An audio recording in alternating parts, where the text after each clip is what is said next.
Nah, umur 12 tahun, Lukas itu menjelaskan bahwa Yesus itu mengikuti ayahnya.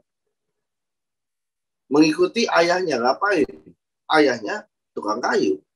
Umur 12 sampai 30 tahun ya dia ikutin ayahnya, bantuin ayahnya. Karena di situ gramatikalnya juga jelas sekali itu present. Dan tapi kita harus ingat, loh kok tulisannya cuma gitu, nggak bisa dipercaya. Bukan. Alkitab itu bukan soal biografi. Tujuannya bukan biografi seseorang. Tujuannya adalah pewahyuan, pernyataan bahwa Yesus adalah penggenapan keselamatan yang dijanjikan oleh Allah.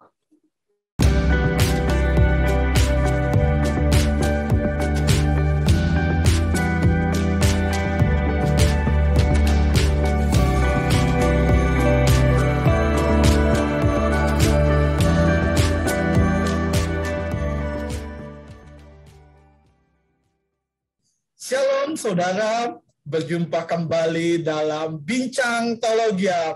Nah Bapak Ibu Saudara, hari ini saya dengan Gideon, kami akan kembali berdiskusi sebuah video yang sudah kami temukan dari YouTube, dari channel YouTube yang bernama Yonatan Nandar.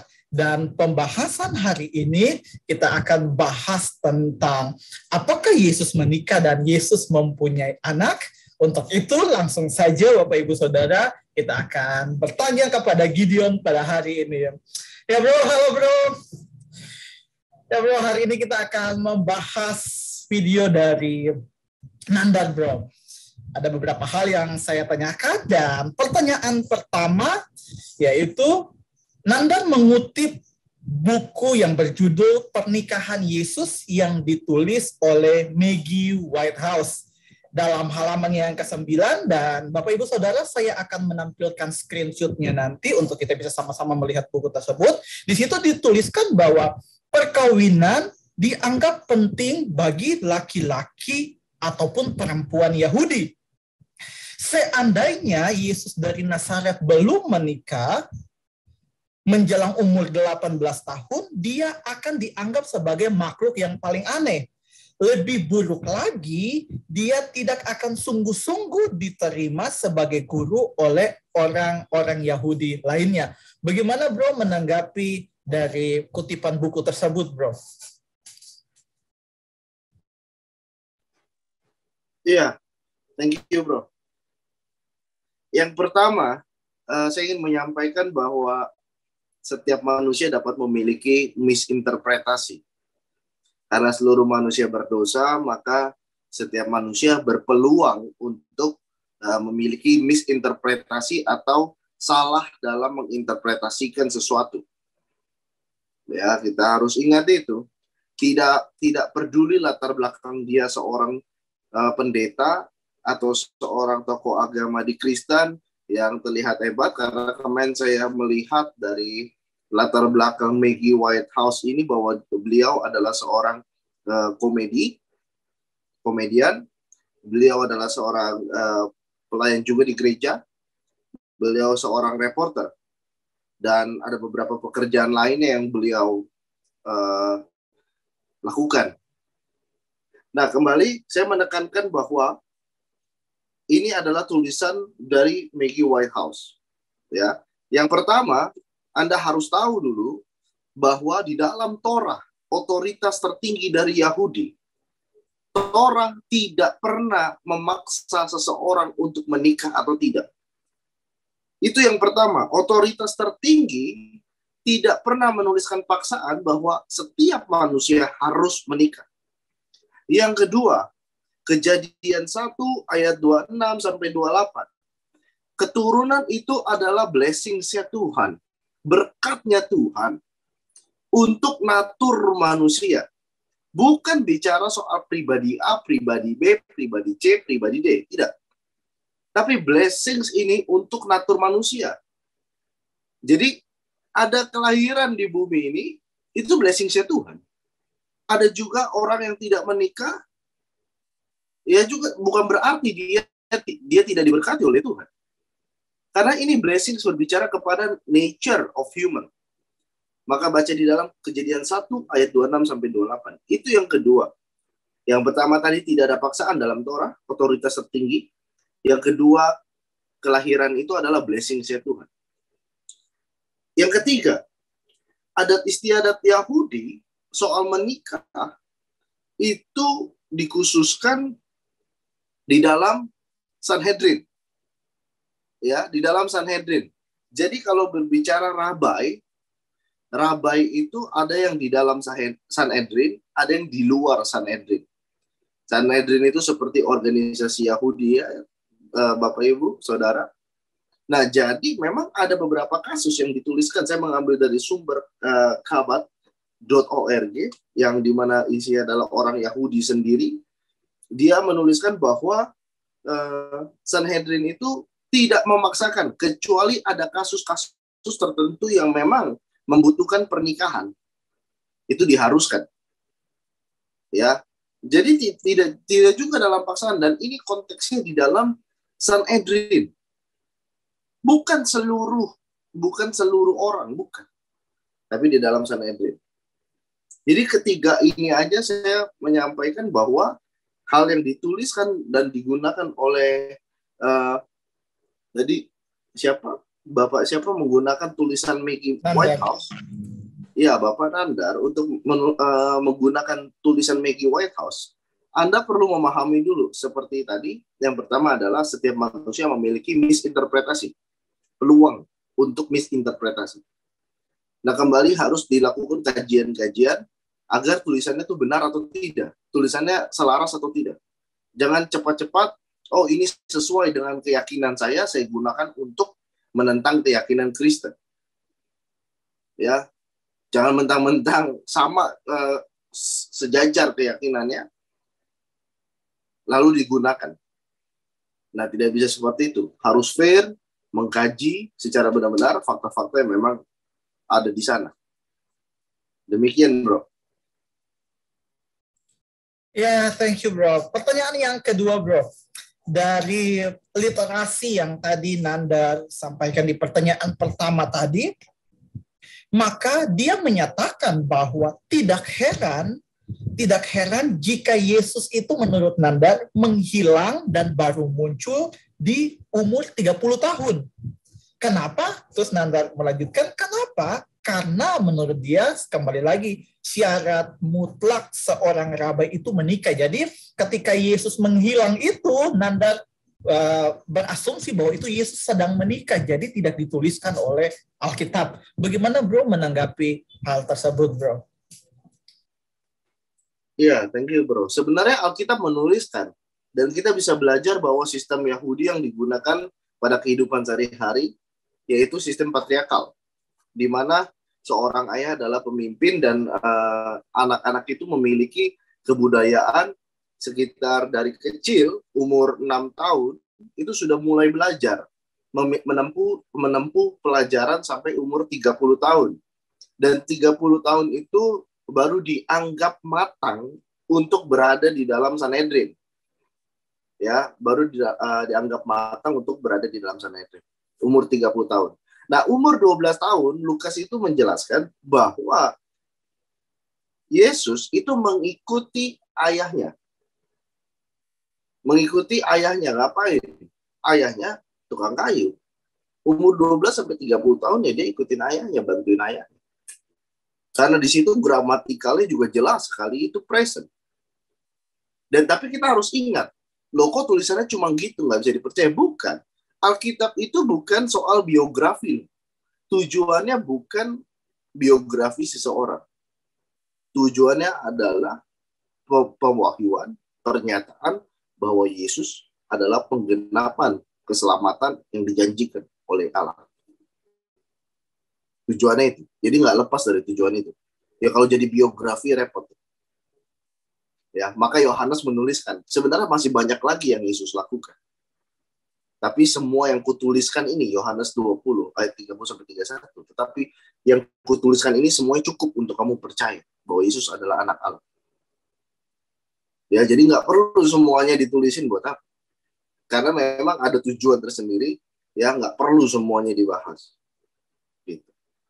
Ya, menurut saya itu, Bro. Ya bro, thank you bro. Pertanyaan selanjutnya bro, pertanyaan ketiga. Jadi tadi di pertanyaan 1 dan 2 itu Nandan mau coba untuk membuktikan bahwa Yesus itu menikah, dan pertanyaan ketiga ini Nandan mencoba membuktikan bahwa Yesus ini punya anak. Yaitu Bapak Ibu, nanti saya akan tampilkan screenshot dari YouTube Nandan juga, bahwa menurut data dari Geneanet, yaitu tentang pohon keluarga, itu Yesus menikah dengan Maria Magdalena dan memiliki 3 orang anak. Dan salah satunya adalah anaknya yang bernama Justus. Dan itu dituliskan dalam Kolose 4 ayat 11. Bagaimana bro menanggapi pernyataan tersebut bro? Iya, yang pertama sekali lagi Alkitab adalah otoritas tertinggi. Jadi kalau Yesus tidak memiliki anak, ya tidak memiliki anak. Jangan dipaksakan. Mau siapapun yang menuliskan itu Yesus punya anak atau apa, tidak bisa. Saksi mata adalah kunci saksi terkuat. Ya, mau orang tulis di situs, mau orang tulis di buku, tahun-tahun sekarang bahwa Yesus punya anak, saksi mata adalah saksi paling kuat. Benar ya? Karena orang-orang yang baru tulis buku sekarang ini kan tidak menyaksikan. Dari mana saya tahu pernyataanmu benar? Gitu. Ya. Yang kedua, Kolose 4 ayat 11 saya tidak melihat bahwa ada tulisan bahwa Justus adalah anak Yesus. Di mana? Kolose 4 ayat 11 dikatakan demikian, dan dari Yesus, koma yang dinamainya Justus. Jangan baca sampai situ. Lihat ayat 10-nya. Salam kepada kamu, Aristarkus, temanku sepenjara dari Markus. Kemenakan Barnabas, tentang dia kamu telah menerima pesan. Terimalah dia apabila dia datang kepadamu. Siapa dia ini? Ya ini. Dan dari Yesus yang dinamai Justus. Jadi teman sepelayanan itu Justus. Dari Yesus itu kalau kita melihat di dalam bahasa asli dikatakan Kai Yesus Holegomenos Justus ontes ek peritomes hotoi monoi sunergoi esten basilean toutero. Kai Yesus Holegomenos Justus dituliskan dan Yesus memanggil Justus. Nggak ada memperanakan. Artinya orang yang dipanggil oleh Yesus ke dalam pelayanan itu adalah orang yang bertobat. Dipanggil, bukannya diperanakan. Lanjut, ontes ek peritomes hotoi monoi sunergoi esten basilean toteo. Jadi dipanggil untuk menjadi pekerja Tuhan dari antara orang-orang bersunat, maksudnya orang-orang Yahudi yang belum percaya. Dipanggil dari antara orang bersunat untuk menjadi pekerja dalam kerajaan Allah. Gitu. Jadi ini berbicara mengenai seseorang bernama Yesus yang dipanggil oleh Tuhan. Yesus ya dipanggil untuk melayani. Ngapain itu melayani? Ya tentunya melakukan amanat agung, memberitakan Injil, mengajar, ya. Itu. Jadi nggak ada bicara Yesus itu adalah bukti anak dari Yesus di mana.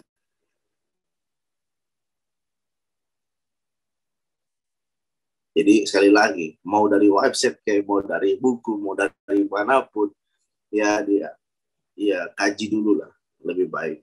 Demikian bro. Ya bro. Pertanyaan yang terakhir bro, pertanyaan terakhir. Nandan mengutip Yohanes 20 ayat 15 dan dia menyatakan bahwa terjemahan yang tepat sesuai konteks bukan ibu. Kalau kita baca dalam bahasa Indonesia ada kata ibu. Tapi dia menyatakan itu sebenarnya bukan ibu, tetapi istri karena pakai kata gunai. Kalau kata ibu dalam bahasa Yunani itu adalah matera, tetapi di dalam Yohanes 20 ayat 15 itu menggunakan kata gunai, bukan matera. Contohnya itu dia menyatakan contohnya itu ada dalam Matius 19 ayat 29 yang memakai kata matera itu. Bagaimana Bro menanggapi pernyataan dari Nandar ini, Bro? Iya. Gini, kita harus ngerti dulu bahwa satu kata di dalam bahasa Yunani itu bisa memiliki beberapa literasi. Maksud saya beberapa makna. Contoh misalkan seperti ini. Saya punya orang tua. Orang tua perempuan dari saya disebut ibu. Apakah ketika saya manggil orang lain ibu berarti dia orang tua saya? Berarti kan maknanya ada dua. Ibu itu bisa diarahkan kepada orang tua biologis. Ibu juga bisa dipakai untuk panggilan, sopan. Iya kan? Maknanya bisa beda. Nah, jadi jangan diterjemahkan, oh ini gunai lebih cocok untuk jadi istri. Ya karena kamu punya sini supaya membuktikan Yesus punya istri.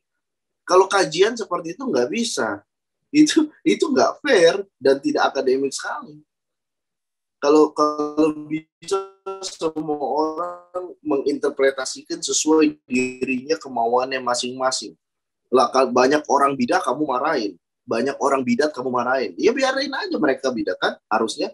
Nggak usah kamu sentuh bilang mereka bidah, karena kan itu semua maunya. Apakah juga demikian? Kamu bisa bilang orang bidah, tapi kamu sendiri juga mengartikan Alkitab orang lain dengan cara pandangmu sendiri. Ya, kata gunai itu, kalau kita lihat, itu berasal based on kata dari ginomai, yang artinya perempuan.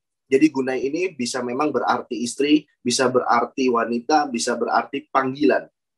Atau seperti saya tadi bilang bu gitu, atau ma'am dalam bahasa Inggris.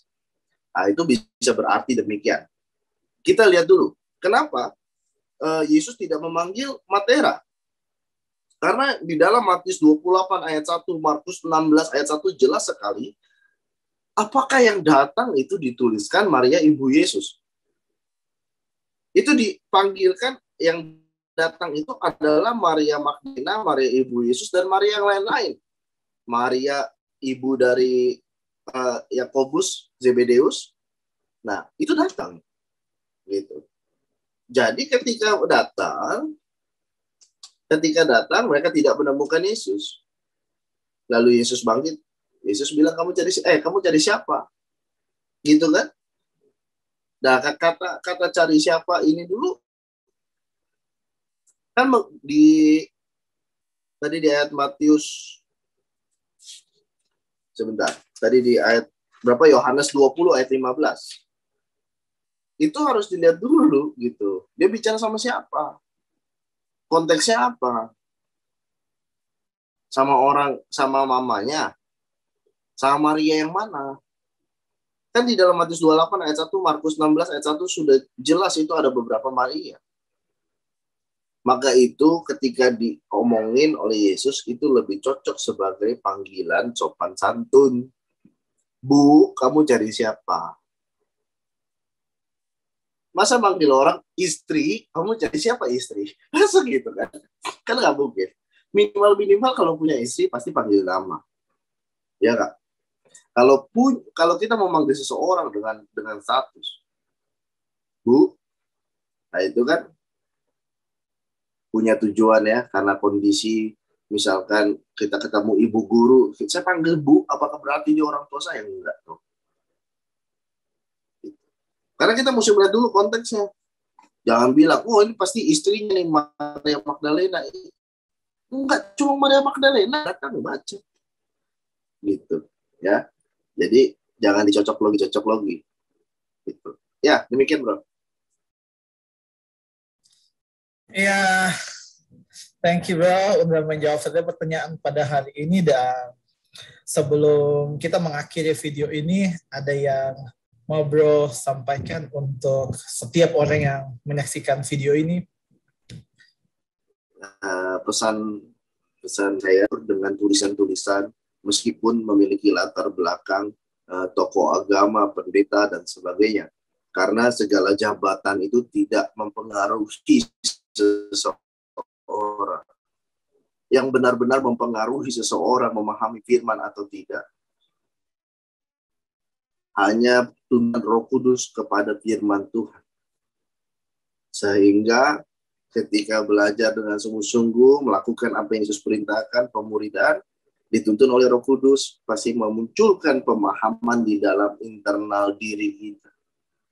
Dan itulah yang membuat kita mengerti akan kebenaran firman Tuhan.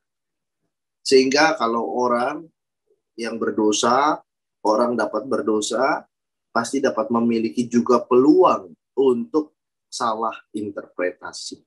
Jadi jangan cepat-cepat untuk mentah-mentah ditelan, cepat-cepat untuk dipercaya. Harus selalu melakukan kajian sesuai dengan tulisan Alkitab bahwa iman itu dapat bertumbuh, timbul, progresif, itu dari pendengaran akan firman Tuhan. Demikian. Terima kasih, Bro. Ya, thank you Bro. Dan untuk setiap Bapak Ibu Saudara, kalau Bapak Ibu Saudara merasa diberkati dengan video ini, jangan lupa untuk share kepada setiap orang yang dikenal supaya semakin banyak orang bisa belajar kebenaran firman Tuhan. Sampai ketemu lagi di video selanjutnya. Tuhan Yesus memberkati.